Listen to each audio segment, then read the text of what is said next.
welcome back to Gamescom 2013. Alex Mendez, our Golden Boy of TW here alongside Lars, and we got more questions for you, my friend. Lars, I'm sorry. I'm gonna plague you with questions, and that's why I'm here. Okay, that's very good. So, fire away.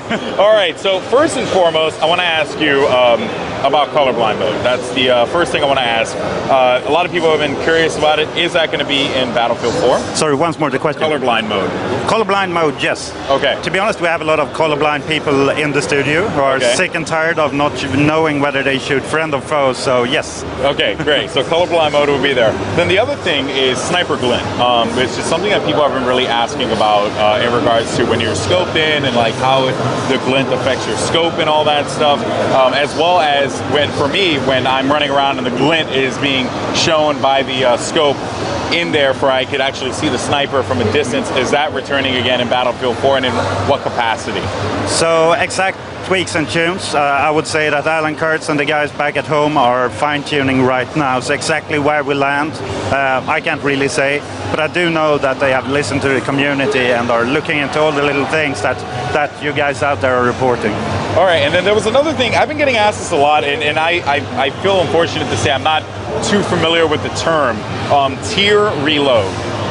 So I'm not too sure if you're familiar with that or what that means, because I'm not entirely sure. Luton, who's been feeding us a lot of questions from the community on Twitter, he's actually been really cool about it, asked me this question. He wanted to know about the tier reload, and I don't know if you can cover that a little bit. Tier reload.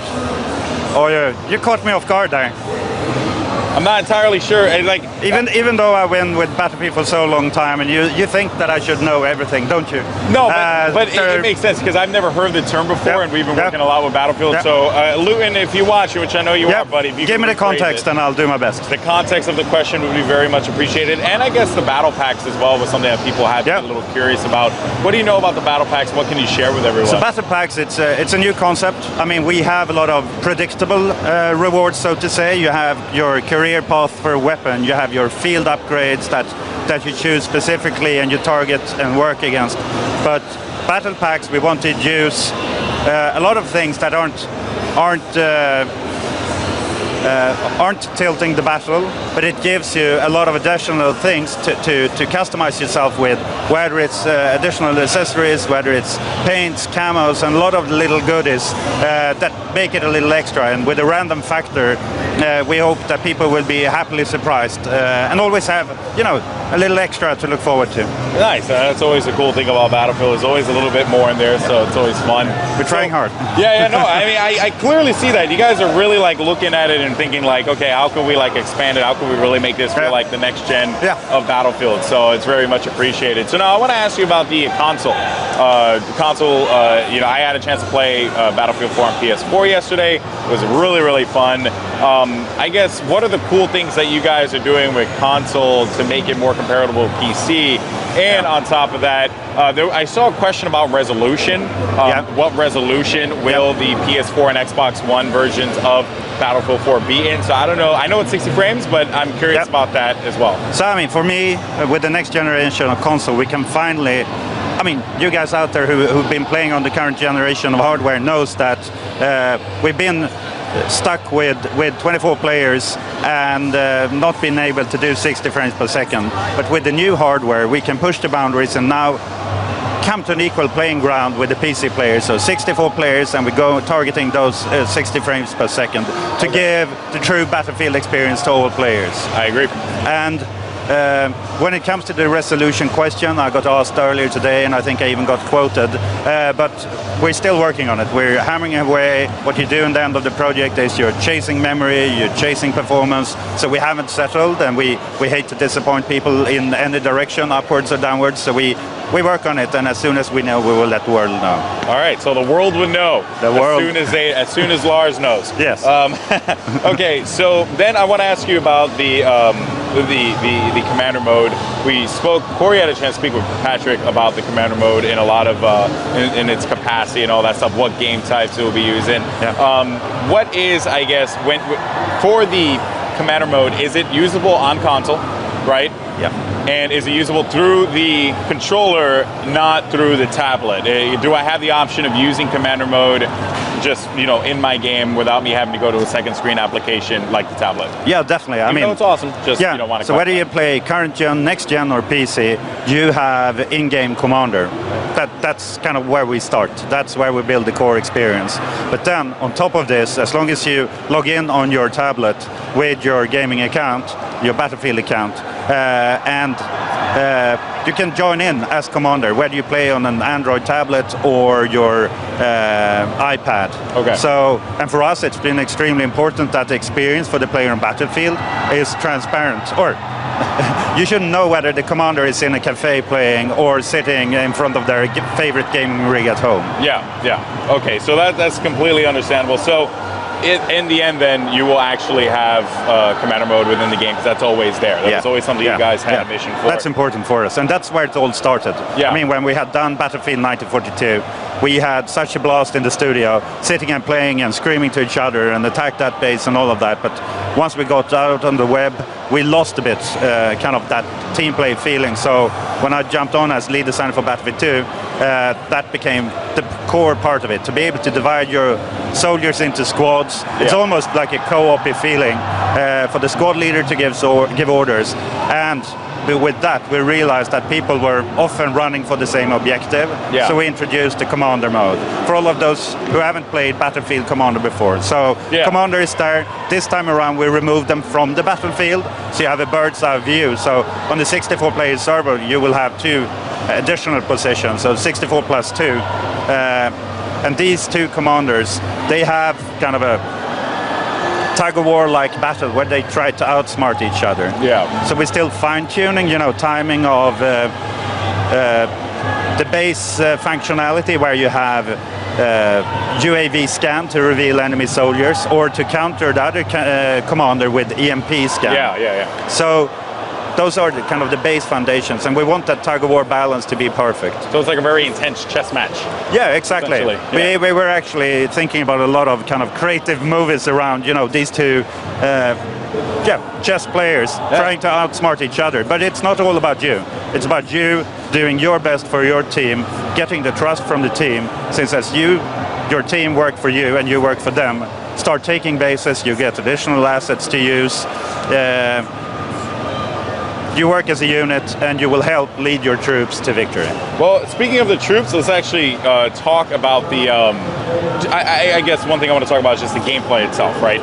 So something that a lot of people have been asking is about clipping, right? And that is like, if I go prone and I'm inside of a building, am I going to clip, or am my feet, like, is that, and I know that's something you guys are always working on, like maybe prone blocking or something like that, but is that something that you guys are looking into fixing, or what's the deal with that? I know that the core group have been looking into it, and we're looking into a system where basically if you go prone, you slowly get pushed out of it, just so don't people kind of use and abuse the system. I haven't seen the final fine-tuning of it, and I haven't tried it down here, but it's something we're aware of and working on. Okay, so that is something that you guys are definitely working on. Awesome, good to know, very good to know. And funny thing here is that people said that Corey had just rage quit out of the game. He didn't rage quit, he just had to step away for a second. But we are actually going to be in the game here and checking out some stuff. But of course, you know, one thing that I want everyone to understand is that this is still very much, this is alpha, correct? Like what the build that you guys are running right now is the alpha build, correct?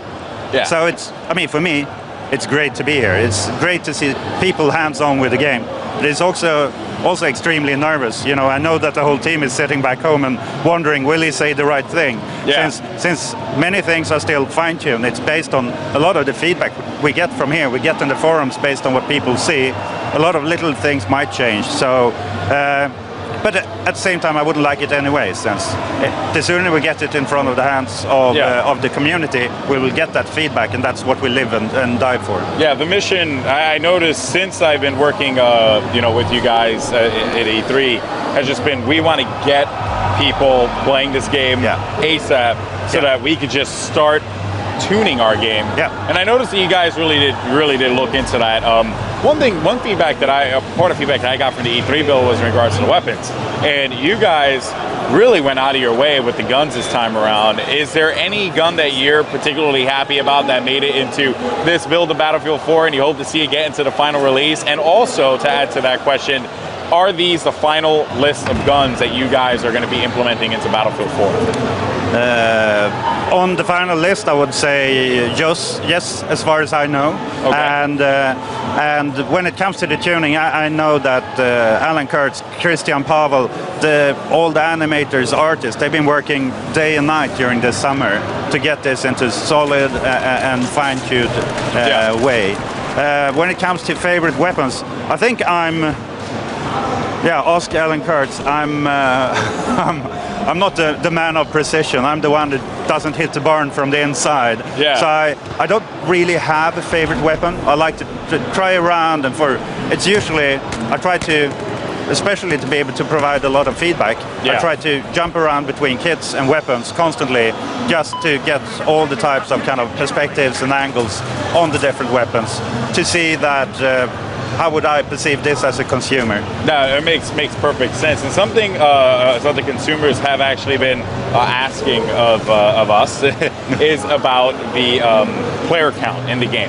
So now I know that PC gamers, they like to really push the boundaries of what a game can do. Yep. In Battlefield 4, do you guys have any intentions of allowing the players to go beyond 64 players, or are they just, hey, we're going to keep it at 64 players because this is what the game is meant to be played on?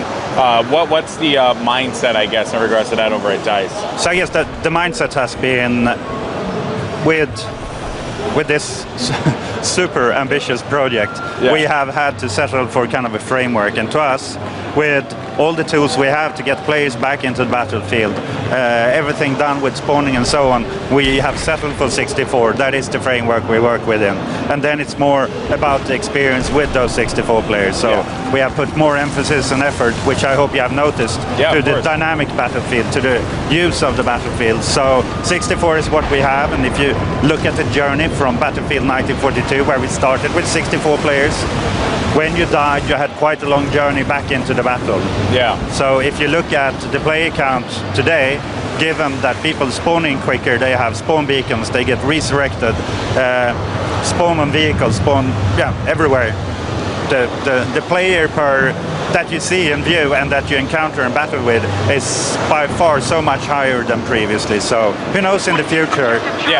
But we can't take on all the challenges at the same time. To me, many times when we see the community setting up servers, dedicated servers and so on, it's very often that it's not 64 players that's the favorite. It's usually around 40 or something, and that tells us that people often strike a good balance around 40, where they find kind of it's a good pace between good hectic battle, good encounters, while still playroom and not too chaotic.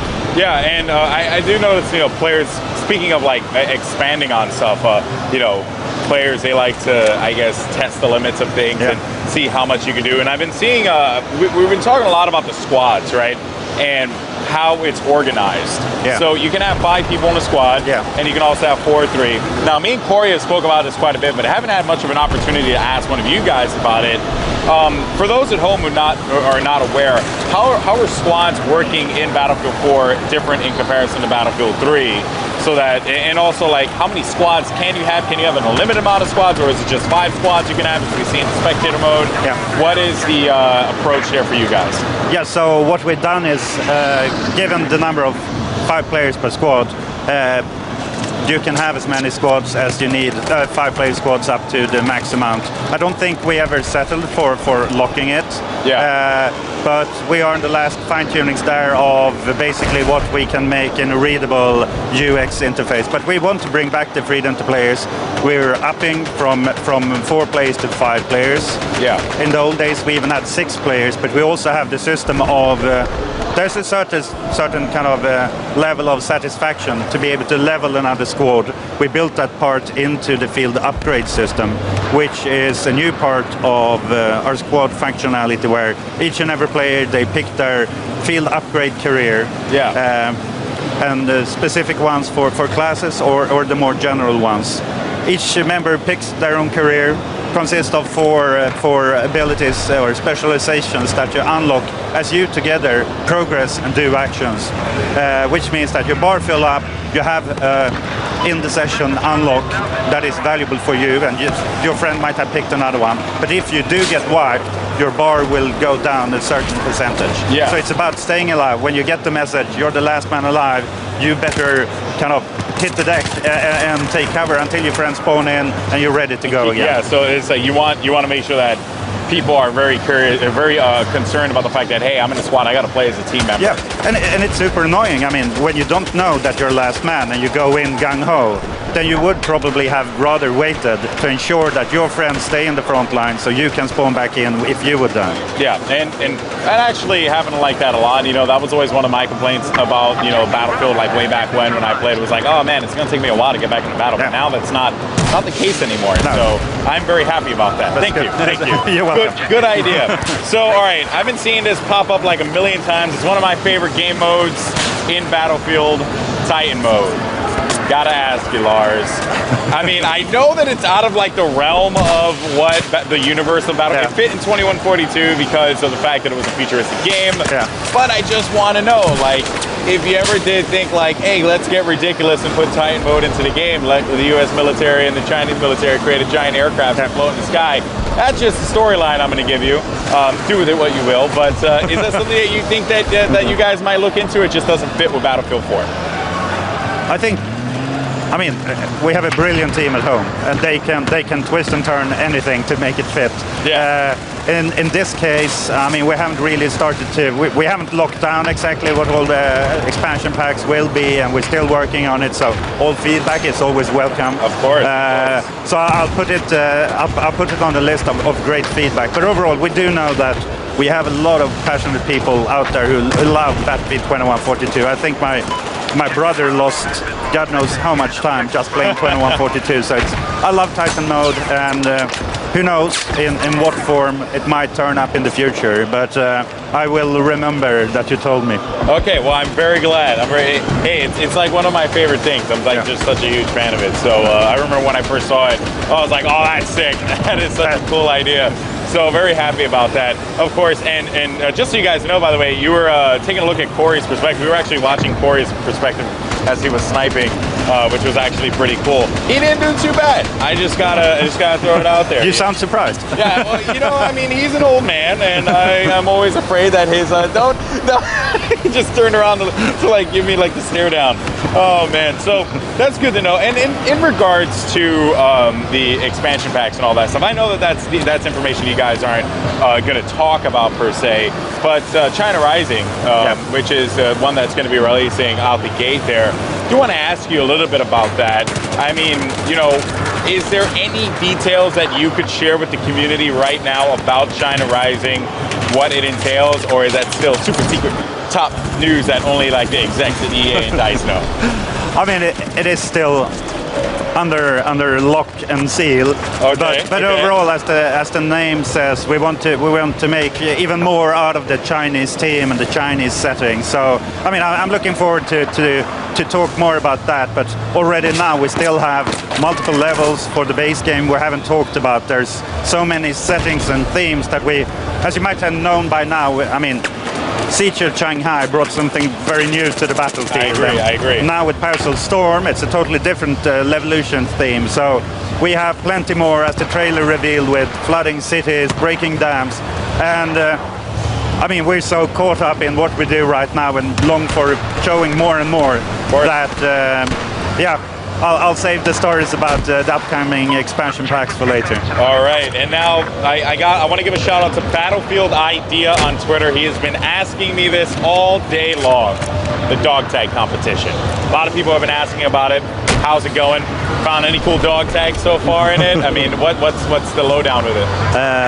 To be honest, that's in the hands of the other crew. Right now, I've just been so head down shipping this game, and you know, preparing for E3, preparing for Gamescom. Of course. So I'll let the other guys on the team to answer up on that one. All right. Well, I will be sure to ask again. Hopefully, like if Patrick comes around or something, I'll bug him on it. You know, which is perfectly fine.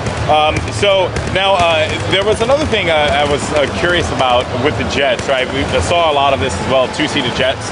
People were asking about that. Is that something you guys had thought about doing, like two-seater jets and having that one person kind of like assist them, the pilot, or be like the shooter or something like that? Or you guys are just fine with the one-seaters and that's all it is? Yeah, we had them back in Battlefield 2, and we know that people like them, but it was also I mean, a big part has been that many times we rather put an extra jet on the battlefield than add more players in the same vehicle. But I mean, we've heard the feedback, and it might turn up again in the future. But overall, I mean, the more players we can have active on the battlefield, the more vehicles. I think we find this magic of dual planes always. I think I said it last time. Always make better combat than one on each side. So a lot of little things that we try to balance in order to give you the best possible experience. So now, you know, since I put the idea of the Titan in your head. Yeah. Now I want to know, so like, is there any point in time, I've been literally like picking you guys about this one constantly, you know it's coming. I want to ride a Dinosaur, okay? Now, you guys teased me one time, I just got to do it. I saw the chat blowing up about it, and I figured why not, we have some fun with it. So, Dinosaur mode, huh? Let's talk about it. Aren't you standing next to a Battlefield Dinosaur already? Actually, you know what? You're right about that. Lars, yeah. Go ahead. Break it down. Isn't it wonderful that we all have our dreams and wishes? And what I love about Battlefield is almost everything is possible. So who knows? One day I would love to.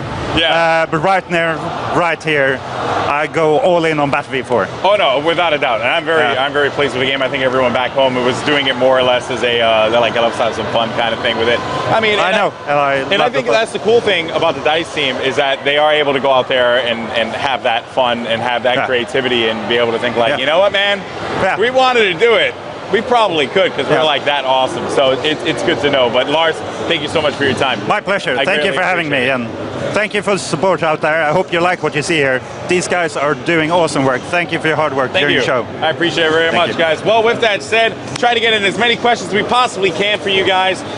We're going to have Corey back here in just a bit. Lars, once again, thank you so much for your time. Thank you. We're going to be right back. Don't go anywhere because on the other side, we're going to be bringing you some more awesome Battlefield 4 content. We'll see you after this.